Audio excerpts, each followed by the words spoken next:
Right off the top, that new jobs report showing that U.S. employers added 57,000 jobs in the month of June. Now, while they're saying that's a positive, think about this. That's far below forecasts from analysts, and it signals that hiring could be losing some momentum.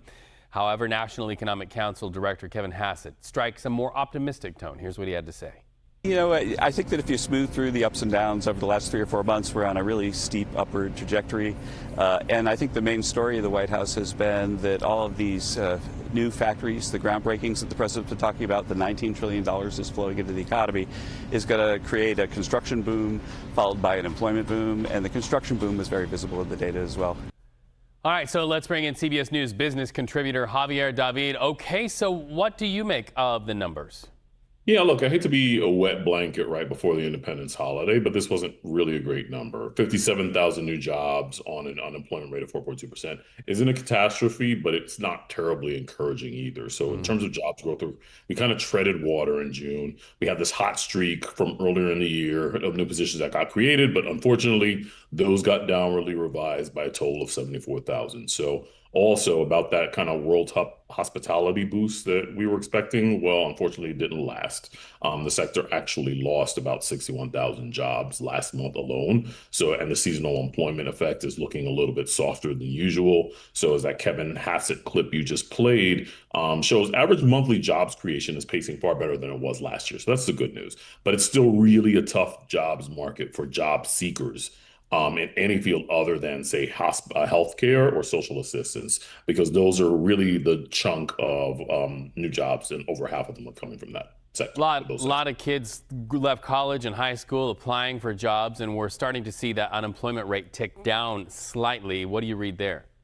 Yeah, I mean, some of that is the AI effect, because we always knew that this transformative technology that we're all talking about all the time was going to eat into new jobs for new college grads. But looking beneath the hood, there's even more sort of disturbing developments. There's a chunk of the labor force that's just kind of disappeared. Like, they're not looking for jobs. It's a drag on the overall participation rate.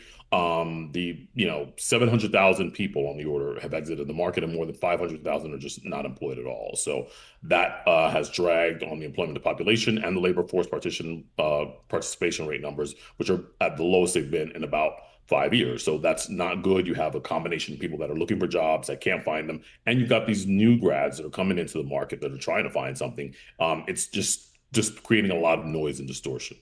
Well, we know the Fed chair, the new Fed chair, Mr. Warsh, and his peers with the Fed look at a lot of different metrics as to whether to decide whether to lower interest rates. So can this new data relative to jobs and the economy help them to have a little more confidence? Or are you thinking that inflation is still spiking and they're going to hold steady or maybe even raise interest rates? Yeah, I mean, I think that's the golden question. To bottom line it, jobs growth is still very spotty, very situational, still needs something in the way of support, but it's not entirely clear whether that something is going to come from rate cuts or whether that's even the palliative some economists believe it is.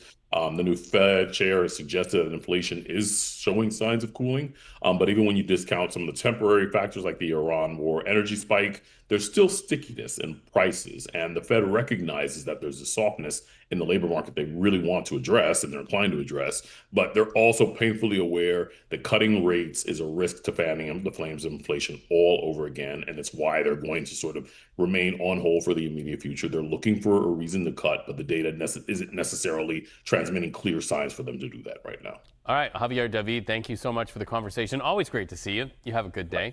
Thanks. Live now to CBS News correspondent Natalie, who has reaction to the numbers from the White House. So what are they saying and how are they framing reaction to the jobs report, Natalie?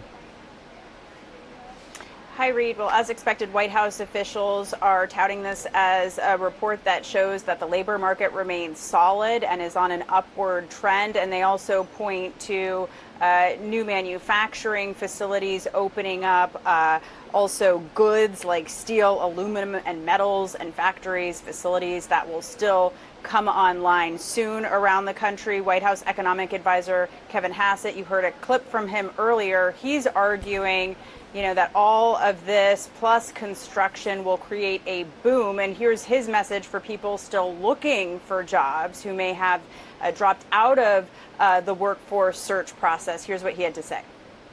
There are millions and millions of job openings. And so if people are frustrated, they got frustrated maybe because of Joe Biden's economy and left the labor market, they should come back in because there are jobs everywhere.